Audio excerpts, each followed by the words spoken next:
Stockborough Island, January 15. What are they calling this thing now? Kylie Fullerton asked from the kitchen, wiping down the dishes with the old wash rag. Cave flu. Her husband, Nick, called from the living room where he was watching the news. He was always watching the news these days. CF for short. Stupid name. Kylie put the dish in the rack and wiped her hands. Why do they always have to come up with stupid names for these things? Say they found it in a cave somewhere, Nick replied. Some guy wandered into one or something and got bit by a bat. Or maybe he ate a bat? I don't know, something with a bat. Always the damn bats, too. Kylie rubbed her hands nervously and stepped into the living room. Her chair was right next to Nick's, looking cozy and warm. Kylie sat down with a grunt. Ever since she turned 60, the grunting when she stood up or sat down had become so consistent. She stared at the images on the screen with wide eyes. A city on the other side of the world, filled with sick people lining the hallways of hospitals. Medical staff running up and down the halls with no purpose in mind. Stretchers stuffed with patients, some of them looking very dead. The medical staff all wearing what looked like modified spacesuits, their helmets fogging with each breath. All of them shouting in some language Kylie did not understand. Looks bad, Kylie said. Nick grunted. Far away though, hon, far away. I'm sure the government will shut down all the travel into this country. Besides, we're on Stockborough. Even if they get to the mainland, there's no way they can get to us. Let's see what else is on. Anything new on Netflix? Kylie asked. I'd like to watch something romantic. Nick laughed. You always do. Let's see. Stockborough Island nestled in the ocean off the coast of Maine. Surrounded on all sides by deep water, it was almost a country to itself. Within the island were just over 200 residents. The entire island was just under 10 square miles. It was enough for them to have a thriving agriculture, including some vegetables and fruits people could only find on this island. Dale Johnson had a farm with dairy cows, pigs, and chickens too, selling them in the local store, which was a bit of a tourist attraction because the Stockborough Island branded food items it sold. It was a half-hour ride in a ferry boat to get here. During the summer months, the island's population exploded to over 1,000 as tourists ran around filling the rooms along the one hotel on the south end. You got used to the people from the mainland stopping to take your photo like you were something odd. Kylie worked in a souvenir shop near the docks during the busy days. Nick worked at the hotel doing maintenance, but they were very much planning to retire someday soon, spend the rest of their life here on the island. It was peaceful, isolated. Sure, the winters could be harsh, and a nor'easter could really create havoc on the island, but they were a resourceful people. It was nice. A safe haven. January 20th. The first case popped up in Florida. Nick and Kylie were in their chairs again. Just that morning, Kylie had been talking to Jessica, the owner of the shop where she worked during the summer. What do you think of this cave flu thing? Jessica asked. Well, it has a proper name, you know. I can never remember what it is, though. I don't much care what its actual name is. Some guy got it in a cave. It's a cave flu. Kylie shrugged. I don't think it'll be here much. I mean, we're safe from the mainland stuff, right? Jessica nodded. I just hope it doesn't become a big deal. I'd hate to lose the tourists this summer. I wouldn't worry, Jess, Kylie admonished. How could it jump across the ocean? It's only January. It'll be long gone and forgotten by the time summer gets here. Jessica seemed satisfied, and they moved on to more pleasant topics. Where did they say it came from? Kylie asked Nick. Said some guy visited that place over there where all the patients were. Nick shifted in his seat, cleared his throat. Got on a damn plane and came down with the symptoms halfway across. Damn fool. What are they gonna do?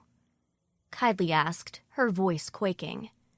Oh, probably put him in quarantine. Bet they'll have to do the entire damn plane. Feel sorry for the rest of them. They didn't go to that place, just this asshole. It makes me nervous, Kylie muttered, reaching for the book beside the table. She didn't want to see any more of the news. Relax, hon. Florida's still a long way away. We can take care of ourselves here, too. Think about how far away it is from Florida to Maine. Lots of territory. They'll lock the people on the plane down and treat them. I bet we've got a vaccine already. Nick smiled at her, and Kylie smiled back. He always had a way of making her feel better. She reached out a hand to his, and he grasped hers. She ran her thumb over the gnarled knuckles. He had spent his life working with his hands.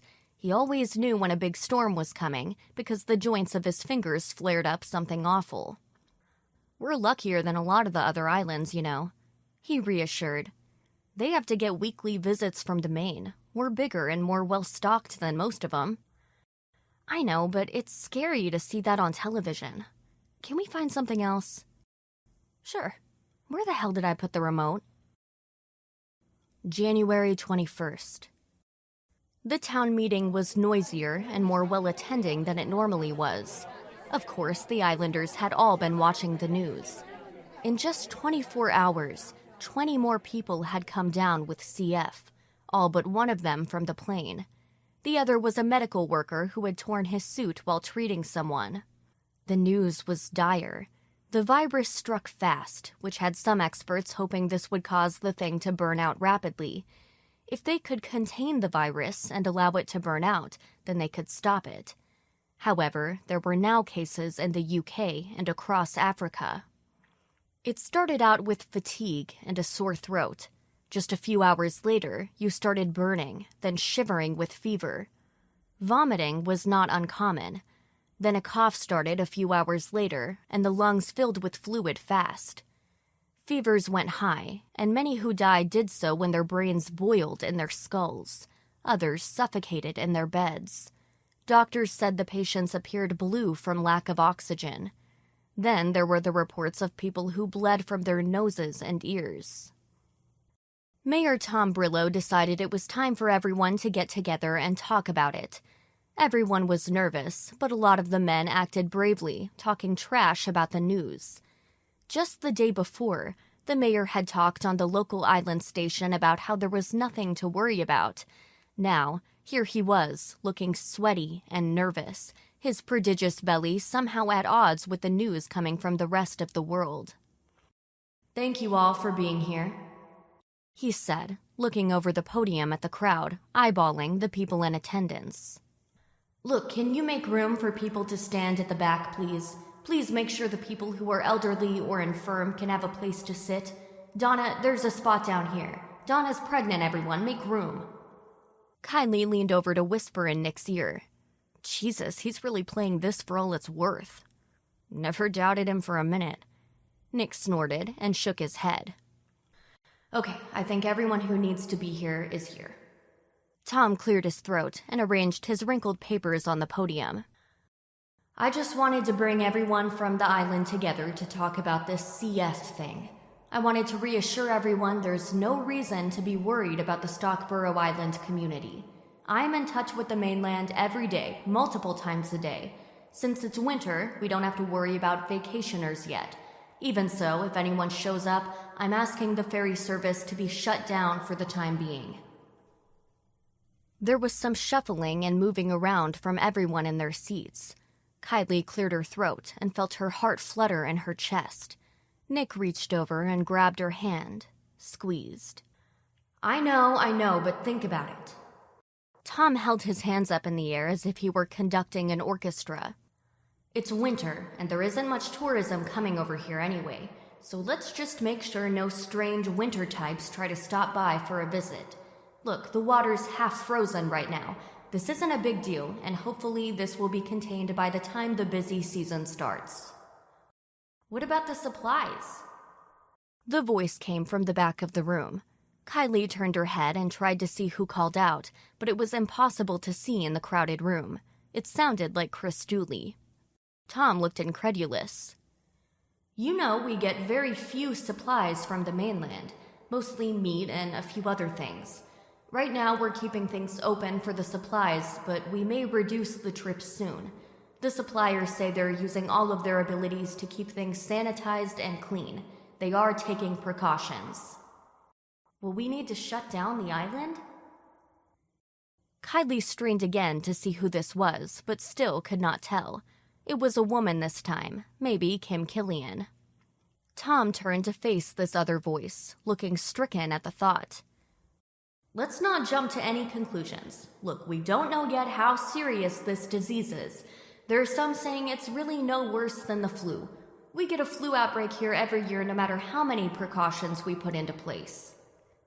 Last year Dottie died from the flu, Nick said, to Kylie's surprise. A murmur rippled through the crowd. No one forgot how 70-year-old Dottie Claston had gotten so sick just last winter. She was a tough old bird, and she didn't want to be taken back across the water to the mainland for treatment. Then, one day, she had collapsed in the street while trying to walk to the local store. Her lungs were filled with fluid, and by the time they got a helicopter out to the island, then across to the hospital, she was too far gone.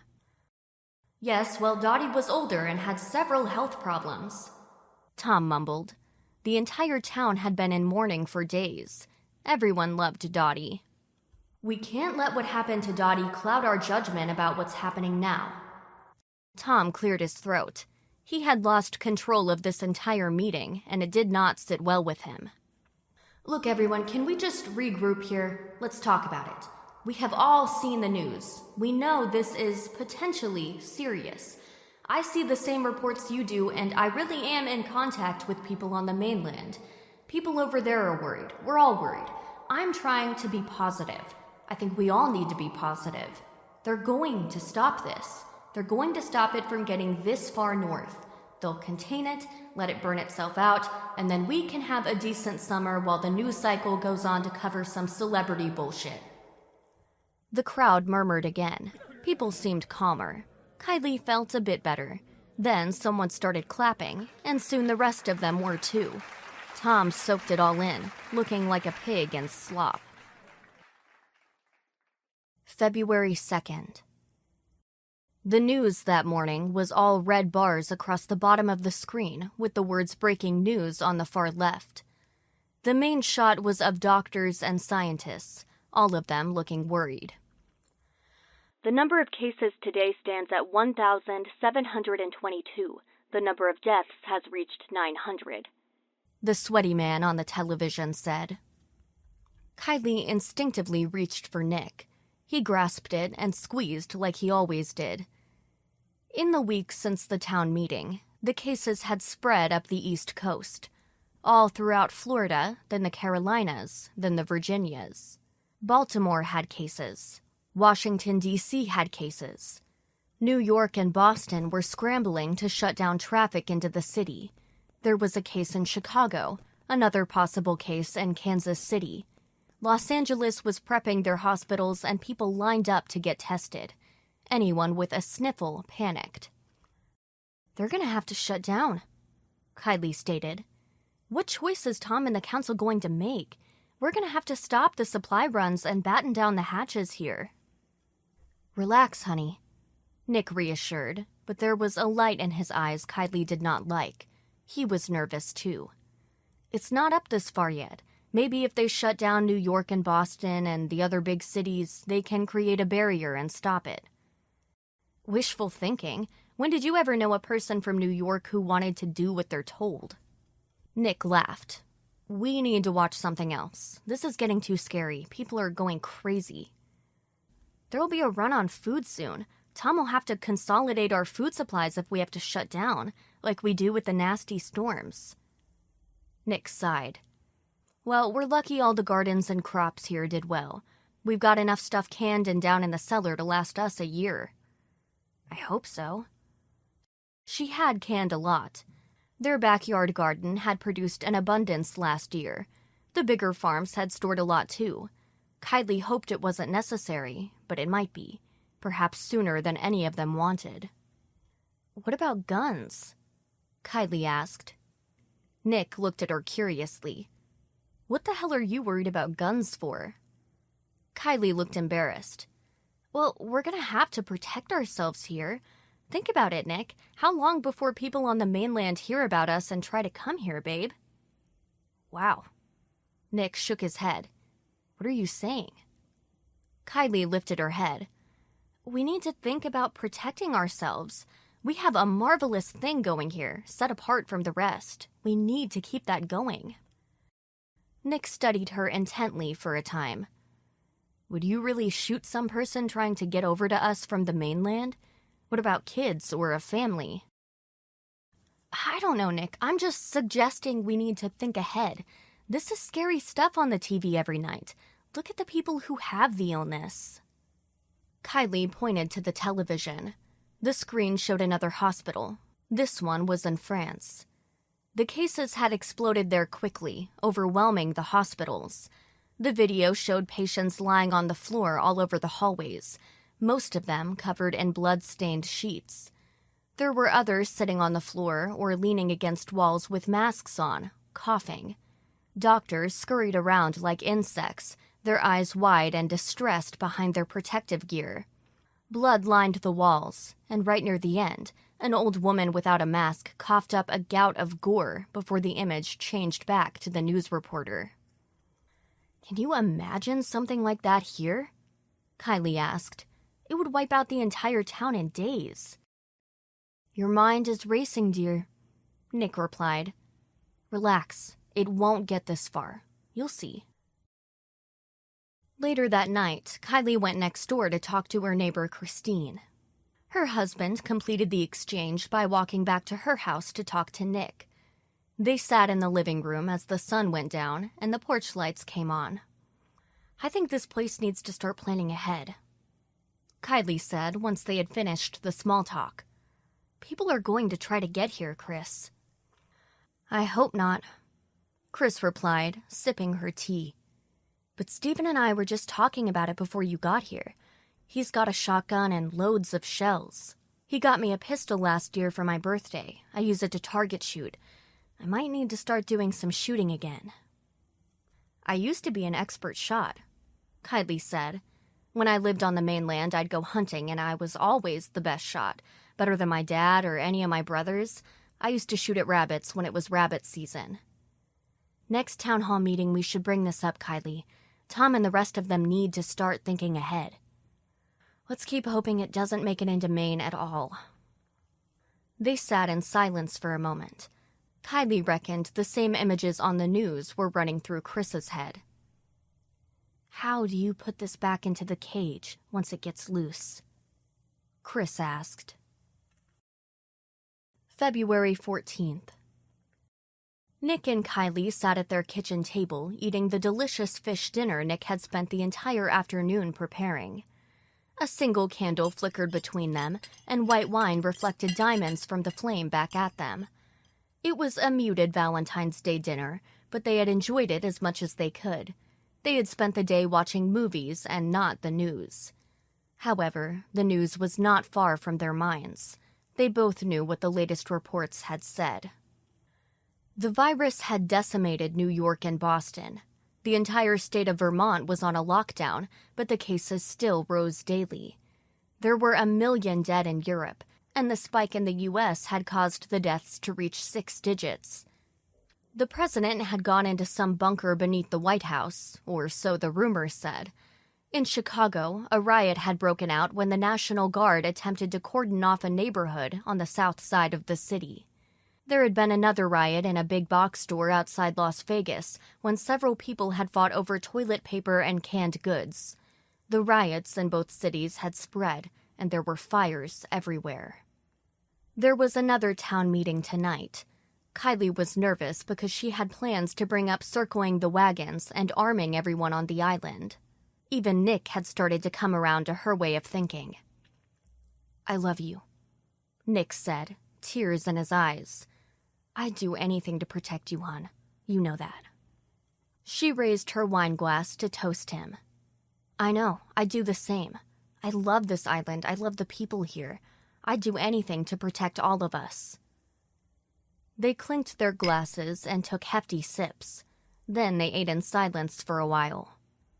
This is some fucked up shit, Nick said to his plate. Yes, it is. Kylie could do nothing but agree. The hall was once again filled, but this time everyone was very serious, and the bravado from the last meeting was gone. Several times, Kylie heard people crying or blowing their nose. On the mainland, no one was supposed to be within 10 feet of each other, but here, where everyone knew where everyone had been for months, there was no fear. No, the fear came from out there, outside the walls, across the water. My contact with the mainland stopped taking my calls or calling me back after I left messages, Tom said, his tie askew, his hair a mess. The bags beneath his eyes looked large enough to fit an elephant. I'm hearing the news the same as you. As you know, we stopped taking any supplies from the mainland last week. I'm here to talk to you because I need to ask you to pull together. There was a slight murmur in the crowd, but this time it was mostly in agreement. We need to consolidate our food. Tom cleared his throat. I know we had an exceptional year last year, but until we can start getting new food, we have to consolidate as best we can. This will mean rationing, folks. I hate to say it, as abundant as we might be, we have to be careful. It could be a while before we have new growth to add to the supplies. More murmurs. No one appeared angry. Tom continued. The good news is we really made sure to stock up on 3 times the amount of supplies we would normally get from the mainland last week. We are well stocked if we all band together and keep calm. We can sort of hoard as a community, but not each of us individually. Silence greeted this statement. The reality of the situation sat down on them like weights. What about guns? The entire room shifted uneasily with the question. What was that? Tom moved his head around, trying to see through the crowd and pinpoint the source. Who said that? Kylie stood up. Nick gasped, reached out to pull her back down. Me, Tom. She raised her hand.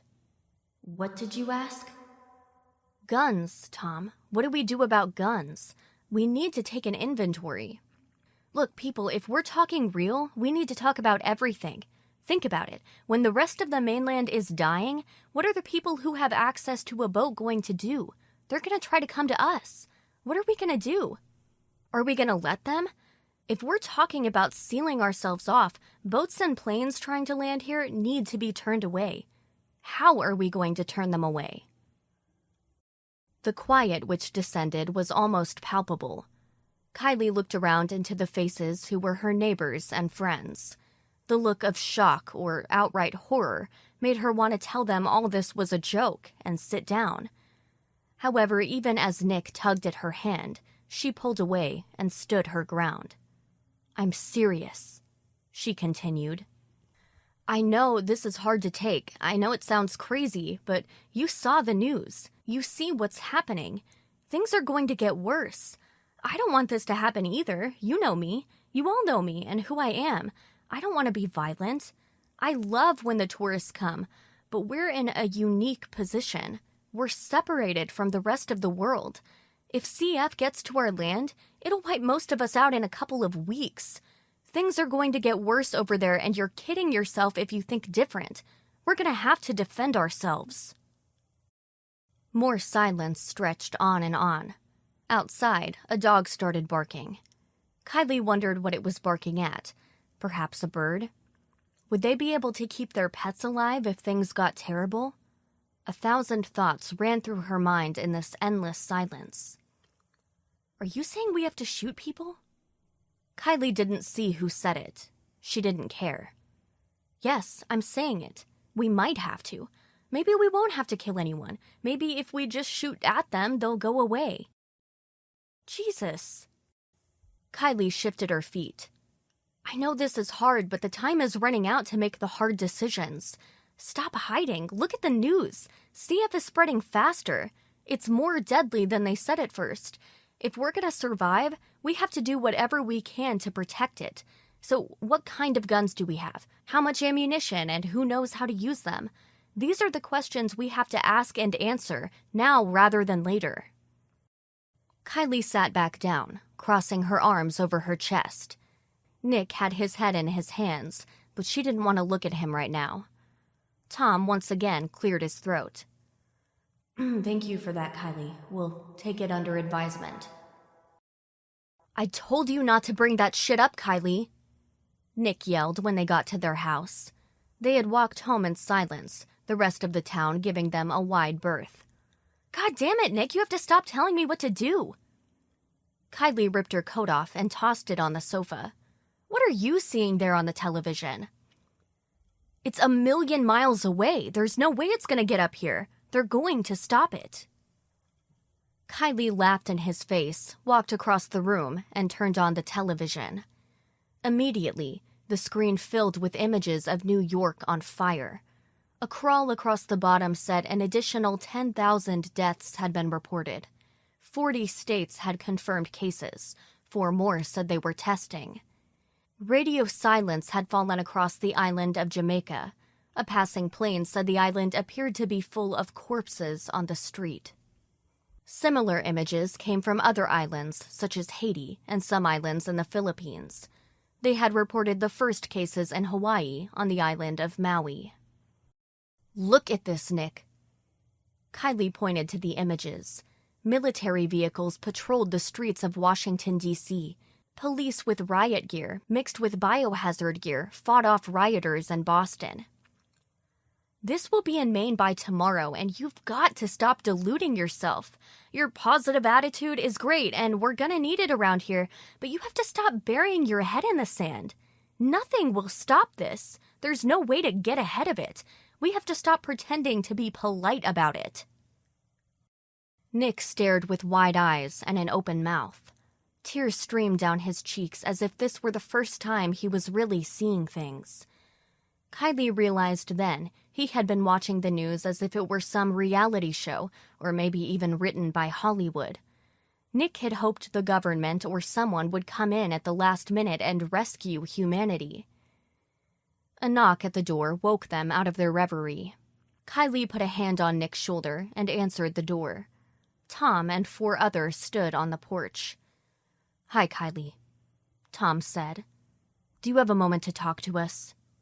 "What about?" Bill Craddock sighed, put his hat in his hand. "We want to hear your ideas about the guns. We talked, and we think a plan needs to be in place."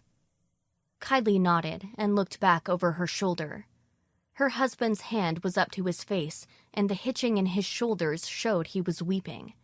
She hated to leave him like this, but she needed to take control. "Let's talk." March 1st. Kylie sat in her chair, drinking her coffee, and watched the news. This was just part of the day now. The news anchors had changed at least 4 times since Valentine's Day. This was a young woman who looked like a teenager. Kylie wondered if she had been an intern, or maybe was just the daughter of one of the cameramen. "Updating our story," the young woman said, her eyes wide, her lips quivering. 4 million deaths were reported as of last night. The United States is reporting 20 million cases, with the cases rising. So far, there is no cure. The big news this morning was the swearing-in of Vice President Miller as president, with the president succumbing to the disease last night. All radio contact, including any sort of news reports or non-automated radio transmissions, have ceased out of England and Australia. Communication between New Zealand, Japan, Singapore, the Philippines, the Caribbean, and other areas have diminished to such an extent it is expected they will soon cease. The actual global death toll is impossible to calculate. The image switched to a satellite image. It took a moment for Kylie to realize what she was staring at. The streets of Rome, covered in small dots of varying colors. The dots were all people, dropped dead in their tracks. This switched to drone footage of streets in Paris, showing a few people still moving, but more heaps of bodies. Bodies burned in a pile beneath the Arc de Triomphe. Someone had a camera on top of the Eiffel Tower, which panned around, showing how much of the city burned. Kylie had seen footage online of New York. Residents trapped inside apartments, many of them coughing as they held their phones, filming what was happening outside. Garbage trucks picked up bodies wrapped in plastic or blankets, depositing it in the trucks. Fires threw smoke into the air. Despite this, the number of dead on the streets, in cars, on fire escapes and rooftops, or hanging out of open windows was enormous. Jim Beving from the CDC released a video just a few minutes ago. The young anchor continued. We'll show it to you, but be warned, this is very disturbing.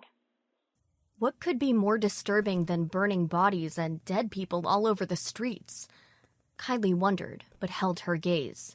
She had to see it all. Kylie was alone in the living room, Nick having not gotten out of bed in 2 days. There's nothing else we can do, the man in the video said, his eyes red, his face flushed with fever. This disease moves too fast for containment, and there's no one left to find a cure. I'm sorry. I'm sorry for everything. Without another word, he lifted a pistol to his head and shot himself. There was a bang, a bright spray of blood which spattered the camera lens. Then he was gone. Kylie turned off the television. She had seen enough. Kylie and Christine walked along the coastline, using the path frequented by tourists during the warmer seasons as a place to jog and hike. It provided high, beautiful views of the ocean. From up here, they could see the peaks from some other islands off in the distance. As they strolled along in the bright sunshine and the unseasonably warm weather, they both noticed smoke rising from one of the islands along the horizon. Which one is that? Christine asked. No idea. Too hard to tell. For a while, the skies got really clear, but now they're burning so many bodies in so many cities, the sky's hazy again. Christine kicked at a rock. What do you think's burning on the island there? No clue. I hear Derek has a ham radio and has been in touch with people from the other islands. People have been showing up in rowboats and motorboats. A few of the islanders ended up with the virus. Jesus. Over Kylie's shoulder was a deer rifle. There were no deer on the island, but this was her own gun. She brought it with for reasons she no longer remembered, and sometimes took it out to shoot at targets she and Nick would set up in the woods. For the past 2 weeks, Kylie had been trying to teach others how to shoot. There were a lot of guns, but they had a limited amount of ammunition. If they had to shoot, each shot would need to count. Kylie tried to change the subject. The warm weather means people can start planting early. I hear Jenny started last week, and others are also starting gardens. I'm going to get Nick out there this weekend. Has he gotten up? Christine cast her glance back out toward the ocean. The waves rose and fell, rose and fell. Not today. This is too much for him, but I have to snap him out of it. We need him. They walked in silence, the downtown area now in view. People walked along the sidewalks. Kylie noted how many of them also carried guns. It had become common. I hope we don't have to shoot anyone, Christine whispered. Me too. March 15th. The television had become almost useless. Yesterday, there had been a man who did not identify himself from the closest station to the island, staring into the camera and screaming Bible verses. Another channel said there were 10,000 cases in Maine and rising. New York was a morgue, so was Boston. Chicago burned out of control. St. Louis clung to life, but signs were bad. Washington, D.C. also burned. Roads were clogged with cars filled with the dead. Entire families hung out of the car windows, eyes wide, faces blue. Kylie fed Nick spoonfuls of cereal in the kitchen. She talked to him, but his eyes stared ahead, unseeing. He chewed and swallowed on some automatic setting. Looks like it'll be a marvelous day, Kylie said, keeping her voice bright, not shaking at all. I wish you'd come with me. Nothing from him. Chew and swallow, chew and swallow. He wore his robe. She had washed him, cleansing his hair as best she could and trying to shave him. When the cereal was gone and she managed to get a glass of water down his throat, Kylie led him to his chair. He didn't watch television anymore.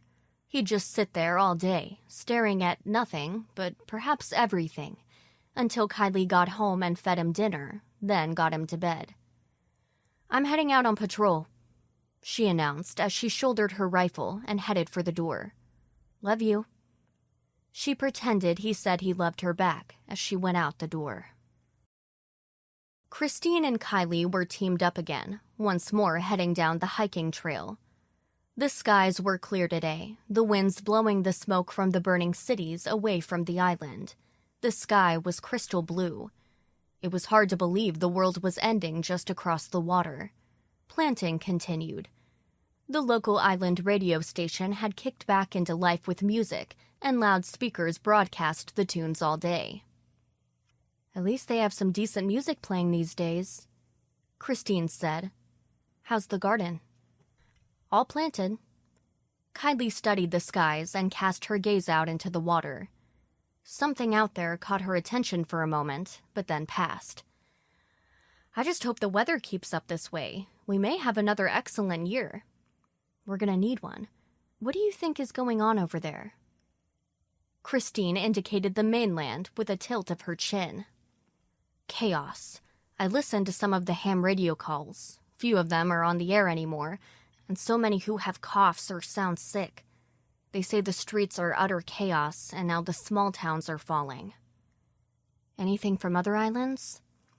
"Some, but they're shutting down entirely. No one is allowed to land at the docks.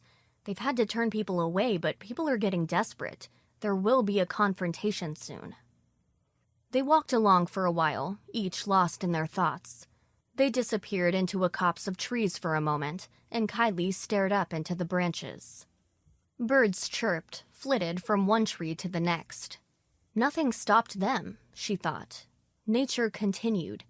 It would continue even when all the humans were gone. When they came out from the trees, Kylie cast her glance back toward the ocean. This time, she saw the dot on the horizon very clearly. "What's that?" she asked. Christine snapped out of her thoughts. "What? Where?" Kylie pointed. "Out there. See it?" Christine followed her finger and studied the ocean for a moment. "Goddamn, it's a fucking boat." Kylie grabbed her radio, made sure it was on the right channel, and turned on. "Red, red, red, boat on the horizon. I repeat, red, red, boat on the horizon." Christine looked terrified. "Oh Lord, please let them go right by. We have to hustle to the docks," Kylie said, holstering the radio. "Come on." "This can't be happening," Christine cried. It was a decent-sized boat, white with an open-top bridge. A man in a white shirt was at the wheel, his eyes red, face flushed in the telltale manner everyone had come to know as someone with the virus. A woman sat in the back, a girl of about 8 in her lap. Another little one, a bit younger, sat opposite. 30 townspeople lined the docks, all of them with weapons. Tom stood at the end of the dock, always wanting to be the face and voice of authority. He held a bullhorn in one hand. "Stop right there," the mayor called. "Drop your anchor right there. Do not come any closer or we'll be forced to open fire." "My family and I need help," the man called back. "Please, we're trying to get away from the mainland. The cities are all on fire. We need to find a safe place to hide out. We're not sick." He's obviously lying, Kylie thought. As if to counter his statement, he sneezed loudly, wiped his nose with his hand. "I gave you an order," Tom said.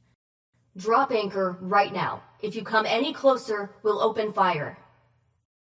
The man stared at the 30 armed men and women, as one by one, the townspeople drew their weapons or took them off their shoulders.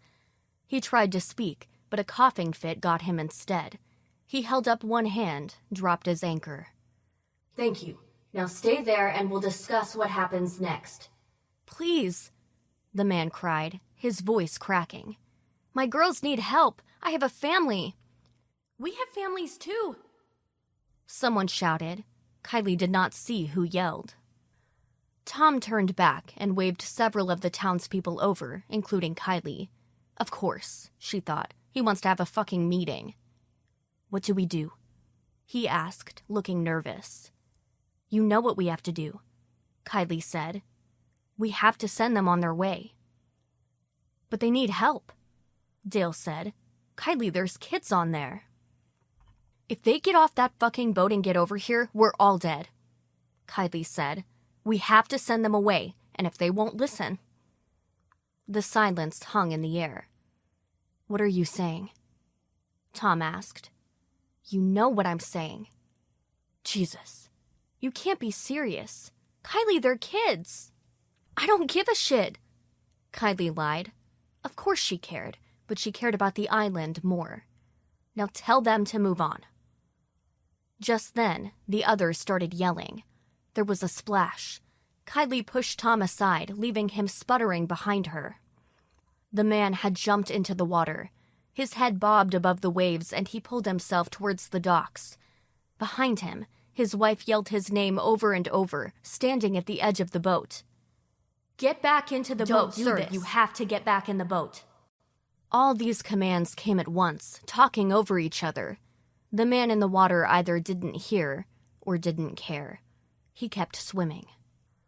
In one fluid motion, Kylie brought the deer rifle up to her shoulder, cocked her head, and found him via the sight. Someone yelled, "No!" More commands came from the townspeople. The man's head bobbed up and down in the water as he swam.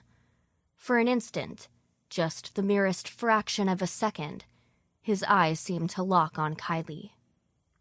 The rifle barely kicked at all. The sound of the shot echoed off the surrounding buildings. A bright red hole opened in the man's head, just above his right eye, followed by red mist out the back of his skull. His head snapped, and his arms went into the air. Then he went down beneath the waves. The wife screamed. One of the children began crying. Whether it was Kylie firing or the fact everyone was keyed up and ready to act, Kylie would never know. Whatever the reason, the rest of the town opened fire. Another shot came, then another. Before long, all 30 of the residents were shooting. The woman turned to shield her children, but 3 shots in the back, then 1 to the head, ripped off the top of her skull. Kylie fired again and again, long after the woman and the 2 children were no longer visible above the transom. Kylie didn't want to know what happened to the children. Windows shattered. They riddled the hull with holes. "Stop!" Kylie screamed. "Hold your fire! God damn it, stop firing! Save your ammo! Jesus Christ, another fucking person shoots at that boat, I'll put a bullet in their eye!" The shooting stopped. The sun beat down. The smell of gunpowder was thick. Oh, Christ. Oh, my God. Kylie heard weeping.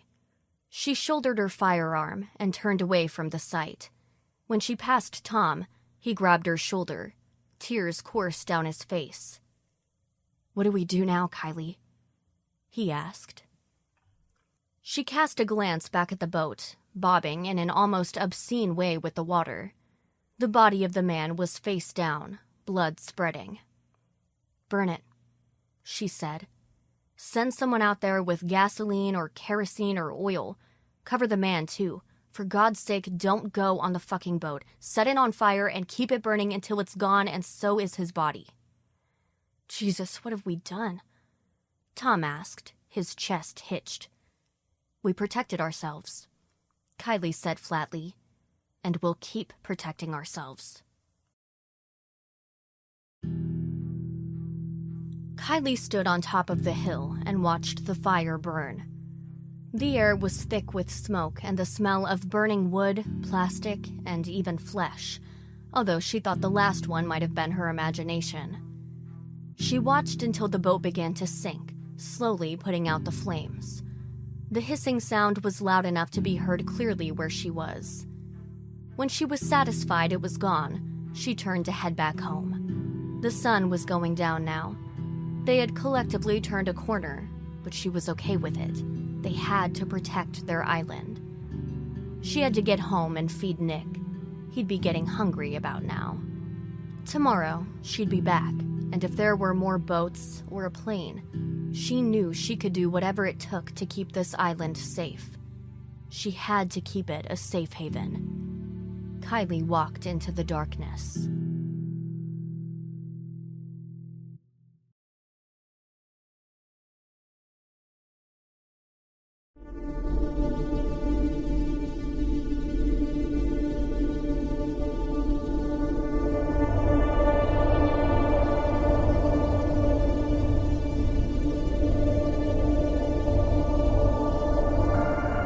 People will do just about anything to defend the ones they love. It doesn't take much to push the things we think of as normal into utter chaos. The residents of Stockborough Island know what they have to do to survive, what they have to do to stay safe when the night comes out.